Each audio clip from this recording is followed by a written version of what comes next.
Yo quiero tener 1.000.000 de amigos, cantaba Roberto Carlos. Pero no es posible, porque la amistad requiere tiempo, dedicación y somos limitados.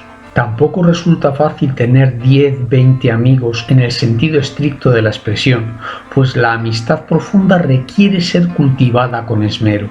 Por eso suelen ser amigos íntimos 2, 3 o 4 personas, y el resto personas de confianza, aunque los llamemos amigos. Al amigo íntimo se refería Horacio como la mitad de mi alma.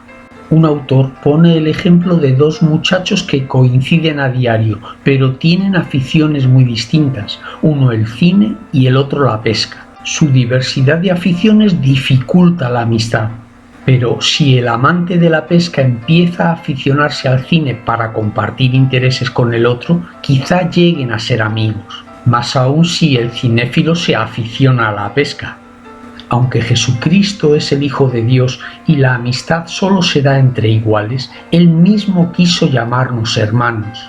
Ve a mis hermanos y diles, pidió el resucitado a la Magdalena refiriéndose a sus discípulos, y al describir el juicio final afirma: en verdad os digo, cuanto hicisteis a uno de estos mis hermanos más pequeños, a mí me lo hicisteis.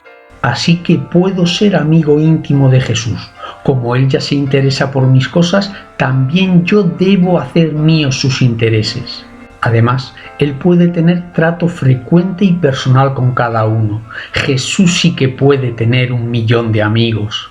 El Hijo de Dios, eterno, se hizo hombre hace 2000 años. Un hombre extraordinario que, sin embargo, quiso ser igual a nosotros en todo menos en el pecado.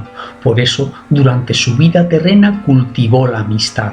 Así abrió su corazón a los 12 en la última cena. Nadie tiene amor más grande que el que da la vida por sus amigos. Vosotros sois mis amigos si hacéis lo que yo os mando. Ya no os llamo siervos, porque el siervo no sabe qué hace su señor. A vosotros os he llamado amigos, porque os he dado a conocer todo lo que he oído a mi Padre. Pero mientras que la empatía puede ser solo unidireccional, la amistad exige siempre bidireccionalidad, es decir, debe ser correspondida.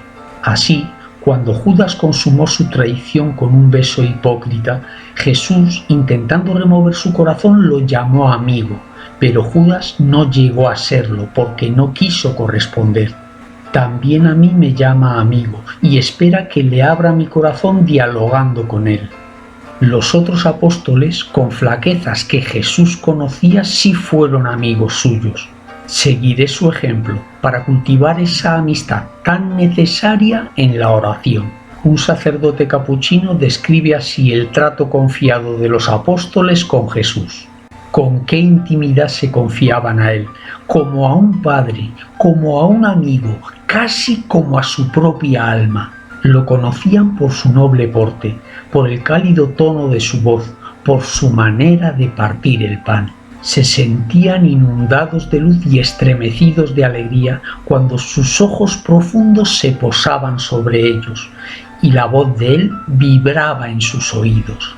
Enrojecían cuando los reprendía por su pobreza de espíritu, y cuando los corregía humillaban sus rostros, curtidos por los años como niños atrapados en una falta. Se sentían profundamente impresionados cuando les hablaba una y otra vez de su pasión. Amaban a su maestro y lo seguían no solo porque querían aprender sus doctrinas, sino sobre todo porque lo amaban. Verdaderamente, quien tiene un amigo tiene un tesoro, y quien tiene por amigo a Jesús tiene un tesoro infinito.